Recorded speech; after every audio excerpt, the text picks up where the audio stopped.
काय गंमत आहे नाही? मी निवडणूक लढवतोय हे ऐकल्यानंतर तुमचं पित्त खवळलं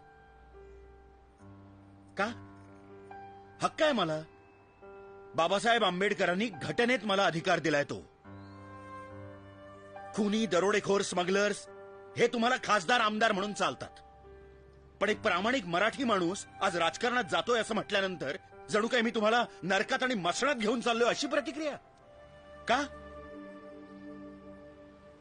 या देशात म्युनिसिपालिटीत नोकरी करणारा शिपाई सुद्धा 12वी पास लागतो, पण राज्याची धुरा सांभाळणाऱ्या राजकारण्यांना शिक्षणाची अट नाही. नाही नाही नाही नाही, मी साक्षर निरक्षर या वादात जात नाहीये, पण एके ठिकाणी साक्षरतेच्या नावाखाली कोट्यवधी रुपये खर्च करायचे आणि दुसरीकडे निरक्षर उमेदवाराला लोकशाहीच्या नावाखाली सूट द्यायची.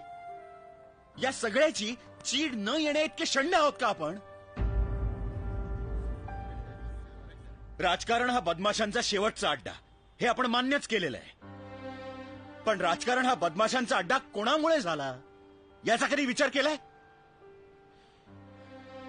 राजकारणी चोर, लाचखाऊ, भ्रष्टाचारी, उन्मत्त असं आपणच ओरडणार आणि पुन्हा पुढल्या खेपेला आपणच त्यांना निवडून देणार. आम्ही मतदान करायला कधी सोडून दिलंय? म्हणूनच तुम्ही जबाबदार आहात आजच्या राजकीय स्थितीला. निवडणुकीची सुट्टी तुम्ही हॉलिडे म्हणून साजरी करता आणि त्याचा फायदा घेऊन हे राजकारणी पैसे आणि बोगस मतांच्या जीवावर पुन्हा पुन्हा 5 वर्ष आपल्याला लुबाडायला मोकळे होतात. प्रत्येक नगरसेवक, आमदार, खासदार हे तुमच्या प्रश्नांची उत्तरं द्यायला बांधील आहेत, पण आपल्यापैकी किती जण त्यांना त्यांच्या कृत्याचा जाब विचारतात? का नाही आपण त्यांना विचारत, अरे बाबांनो तुमची भूक तरी किती? तुम्हाला भस्म्या झालाय का? किती खाल?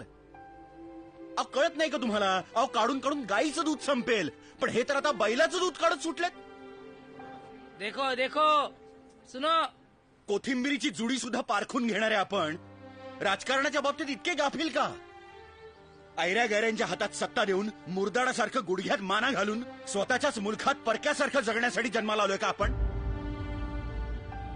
माझी राजकारणात यायची पात्रता नाही हे मी जाणतो, पण आज तुम्हा लोकांना इथे एकत्र करण्यासाठी मला असं खोटं बोलावं लागलं.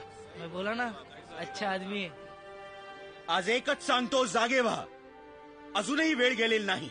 आपल्या मनाशी पक्क करा, मतदान हा हक्क बजावायचाच. उमेदवार निवडताना त्याचं शिक्षण, त्याची निष्ठा, त्याची प्रामाणिकता, त्याची सामाजिक जाणीव हे सगळं तपासून बघा. तुमचं मत अमूल्य आहे, ते देताना नीट विचार करून द्या आणि मग बघा, तुम्हालाच तुमच्या शक्तीचा अंदाज येईल.